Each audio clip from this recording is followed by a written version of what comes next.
Hello, everybody. My name is Moni Castaneda, and I'm a Feng Shui consultant, speaker, teacher, and author. What I do for a living is I help people turn their current homes into dream homes where they can be happy with the people they love. And I do this by applying a method that I created that combines modern architecture with ancient art, with the ancient art of space arrangement that comes to us from China, and the principles of alternative healing. And so I want to share with you a presentation. You need to give me permission to share my screen too. So I'm going to share with you a presentation so I can give you the background of Feng Shui, because some people, it used to make me really upset that when you uploaded a video to YouTube about Feng Shui, that they would classify it as a religion. And it's not a religion. Feng Shui is not a religion, but it does have a philosophy. It does have a background, and I would like to share that with you so that we are kind of on the same page. So you're seeing— I made you a co-host. Okay, so it's working. Yes, thank you. So you can see my presentation, right? And so in this philosophy of ancient Chinese medicine, with Feng Shui is one part, there's a belief that when you say I, you mean a spiritual being. You are a spiritual being that has lived before, that you have had past lives, and you will have future lives. So when you say I, is that continuity of you who have lived before, are living today, and will live again, right? And so when the spiritual being that you are comes into a body when you're born, then you produce what is called the human soul. So in Chinese medicine, the word spirit is not a synonym for the word soul. The spirit is the spiritual being that you are that has no matter. And when you go into a body, when you occupy a body, then you are considered a human soul or a person, a human being, right?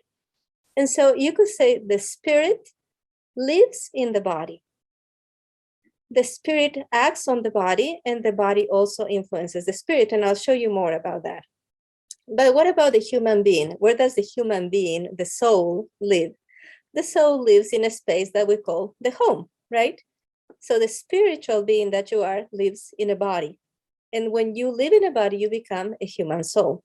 And the human soul lives in a place that we call home. And they affect each other. And so when you're talking about the spirit and the body, the spirit, your thoughts, ideas, and imaginations affect the body. And the state of the body also influences the mind. Like you have heard, like a healthy mind and a healthy body, right? That's something that the Greek like to say.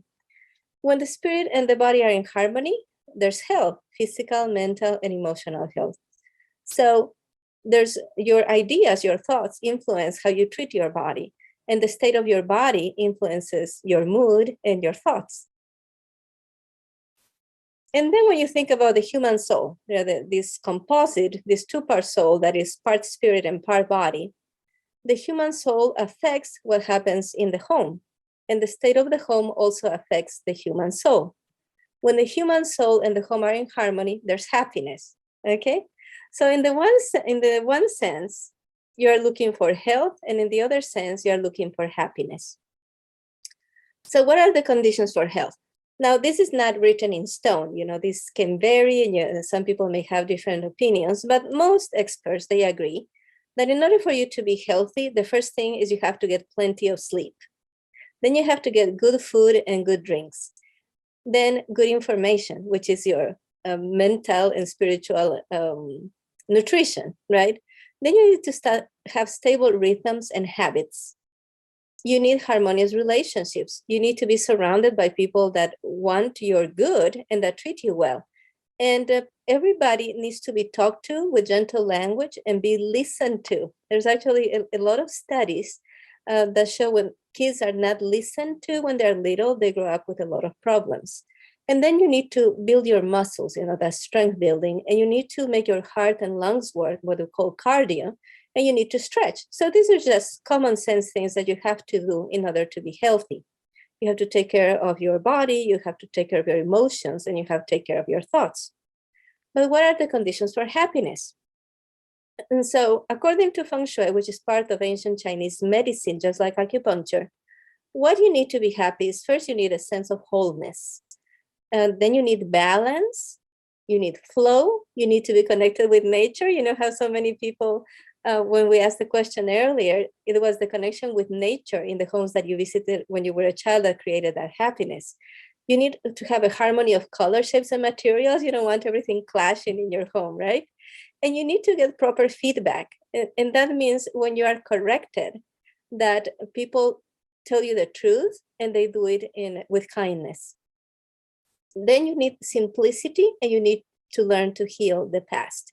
So here's where we talk about clutter. You know, clutter creates unhappiness. Living the life of passion and simplicity creates happiness.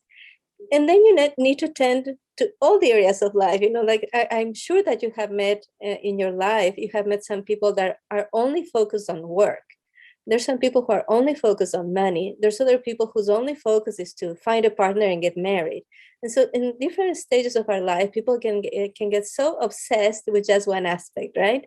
And sometimes it's required. For example, if you're going through college, if you're in the first years of college, your whole attention is going to be in college, right? And maybe you're not getting enough sleep. Maybe there's other things you're not doing. You're not building relationships because you just want to go and finish college and get a career, right? But there's different areas of life. So in Feng Shui, we identify 9 life areas that need to be tended to. And when you tend to these 9 life areas, then you tend to be happy. So those are career, relationships, health and family, wealth, gratitude, travel and spirituality, creativity, learning and wisdom, and reputation. Those are the 9 life areas that we tend to. And then you need proper space arrangement. You know, your home needs to be arranged in a certain way so that you can be more relaxed, so you can get along with others better, and so that you can be more productive. And it's never been clearer than today with the pandemic that you actually need to be supported by the home. Your home shouldn't be something that drains you and only requires things from you. Your home should be the place that nourishes you, that helps you be stronger, that helps you be happier, right? And so I'm going to change my presentation now. There are certain things that kill your happiness. And these things that kill your happiness, they are right here. And the things that kill your happiness, right, are first self-doubt, second, a lack of balance, third, fatigue. You know, it's hard to go through life if you're constantly feeling tired. 4th is hesitation.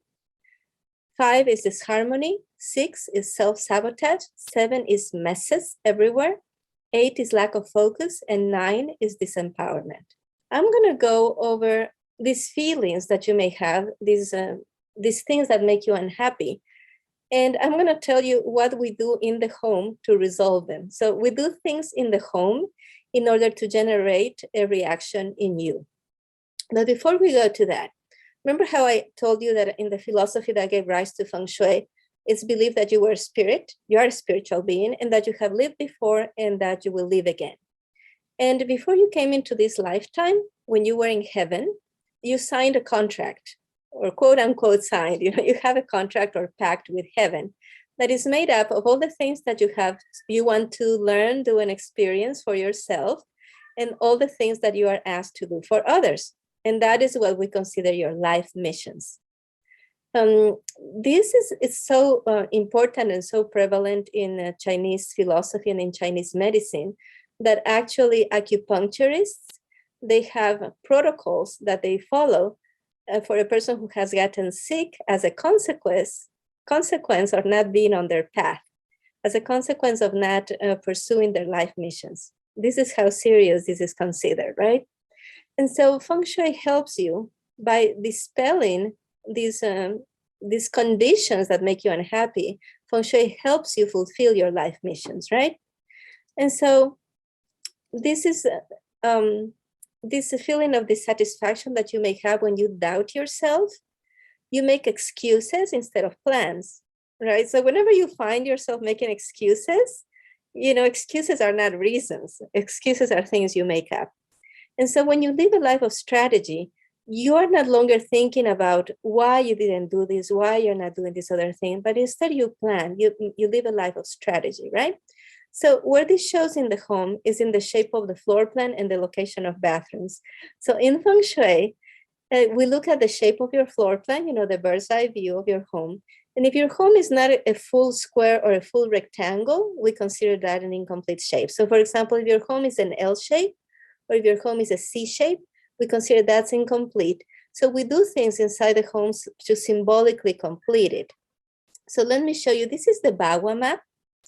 And here at the bottom, that would be the wall that contains your main entrance. And then you do a tic-tac-toe. And that tic-tac-toe gives you where the life areas go. So at the front of your home, from left to right, you have wisdom, self-knowledge, and rest, career, life, mission, and individuality, and you have helpful people, spiritual life, and travel. In the middle of the home, you have health, family, and community, the good fortune center, and the area for children, creativity, and fun. At the very back of the home, you have wealth, prosperity, and self-worth, fame, reputation, and social life, and marriage, relationships, and partnerships. So for example, if you have an L-shaped home and you're missing marriage, relationships, and partnerships, the belief in Feng Shui is that in that home is going to be challenging to find a partner if you're single, or to get along with your partner if you are married. And so in Feng Shui, we do things that make it seem that like the home is complete. For example, if you were missing this life area, we might place a mirror on one of these walls so that you get the illusion that the spot is not missing, right? And so the next condition that creates unhappiness is being out of balance. So when your life is out of balance, nothing works or feels right. And where this shows in the home is in hallways and staircases. So when people, like another term for living a life out of balance is being prone to drama. So I'm sure you have met at some point or another people that were just into drama, right? And so in Feng Shui, we work to correct hallways and staircases so that the person is not living in a constant state of drama. So actually, we believe that if you have a long and narrow staircase or a long and narrow hallway, that you are going to actually look for trouble and you're not going to be balanced. And so we do things to make the hallway feel wider and to make the hallway feel shorter, for example. If you feel tired at home, it's hard to get things done, right? And where does this show in the home? What do we believe in Feng Shui that is going to create conditions where you're always going to be fatigued and tired? That is the front entrance and what you see from the front entrance. So how your front entrance is arranged. And also, a lot of homes in the United States, when you open the front door, you see a large window in the backyard. Or sometimes you open the front door and the first thing you see is the back door. So that is a home that makes you want to always be outside, because as soon as you open the doors, you're like, oh, I should go to the backyard. And a home where you're constantly thinking about going outside is a home where you are not going to put enough attention in all of the rooms in the home. And eventually it makes you feel fatigued. Oh, another one that is very common in the United States, especially in older homes, is if you open the front door and the first thing you see is a staircase. So the first thought that you have when coming home is, oh, I have to go up the stairs, and going up the stairs is work. Then the home does not welcome you home.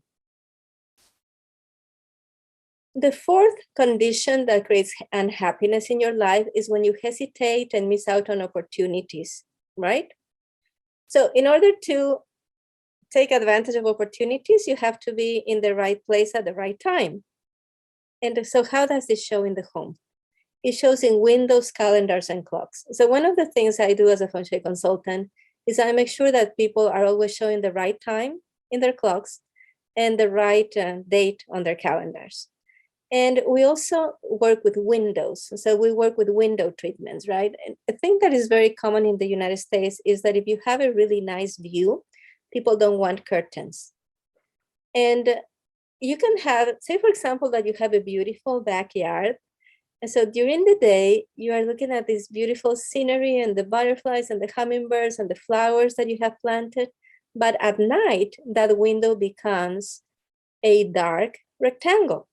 And you wouldn't go to a gallery and just buy a lot of large rectangular pieces of art that are black, right?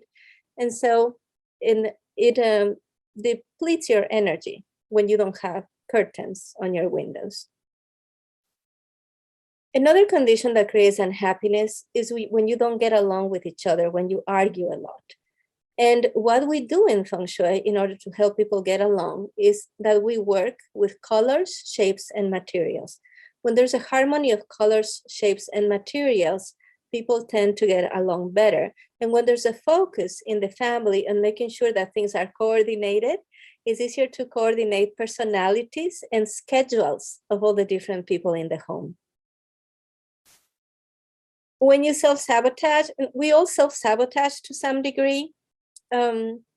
So remember that movie, The Blind Side, with Sandra Bullock, where this based on a true story, where the job of this football player was to protect the quarterback from being hit from the blind side. So we all have blind spots.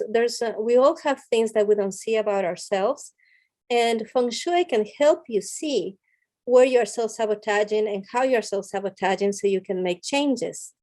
And the way that this manifests in the home is your art, your mirrors, and your photos.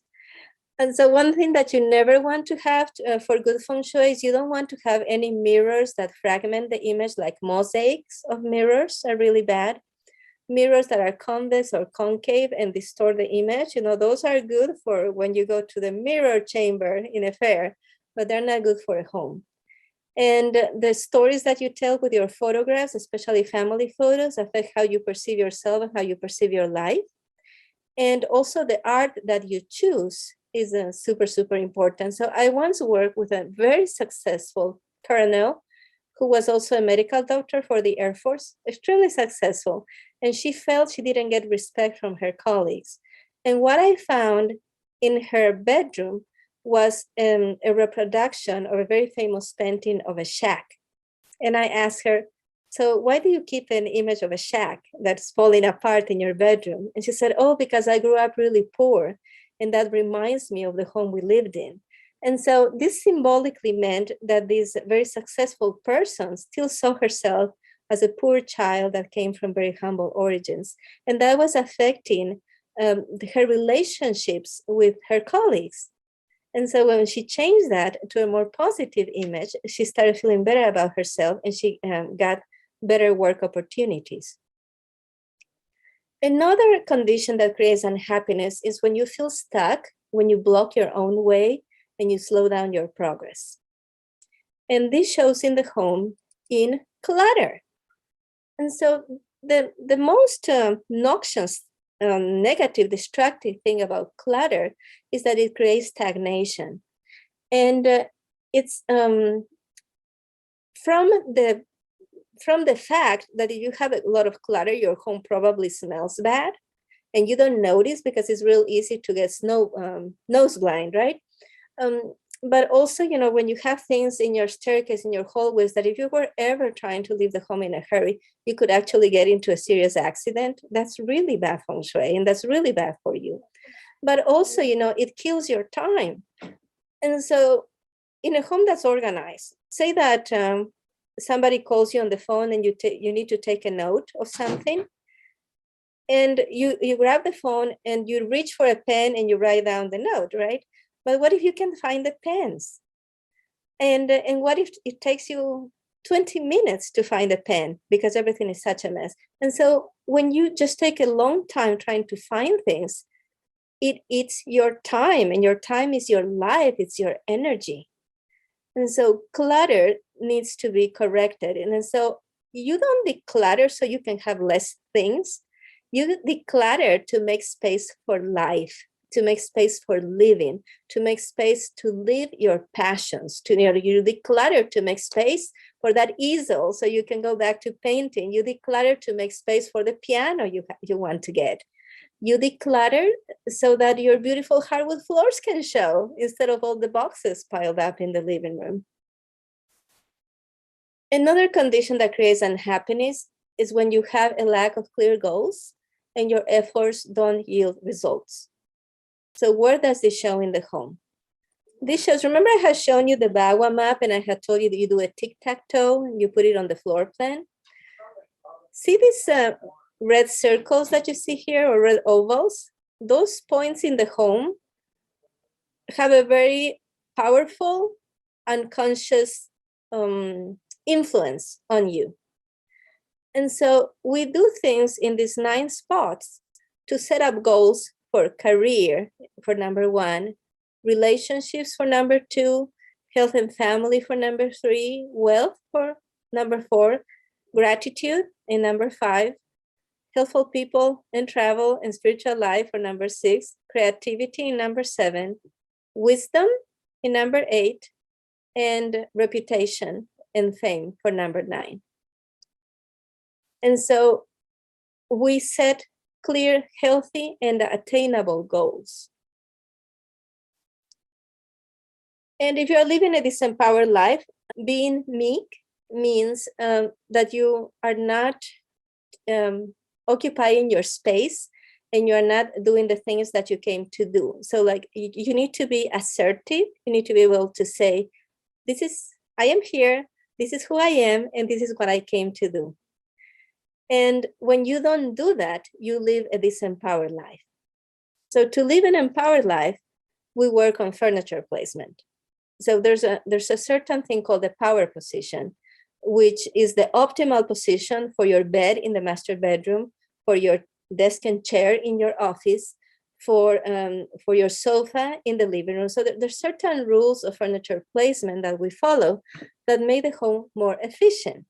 What we do in Feng Shui is that on the one hand, we work on the physical building with the objective of creating a dream home.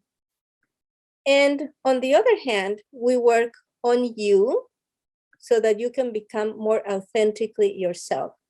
And the reason we do this is that we have the belief that when you express yourself uniquely and fully, that is when you're going to be able to fulfill your contract with heaven. That's when you are going to be able to fulfill and complete your life missions.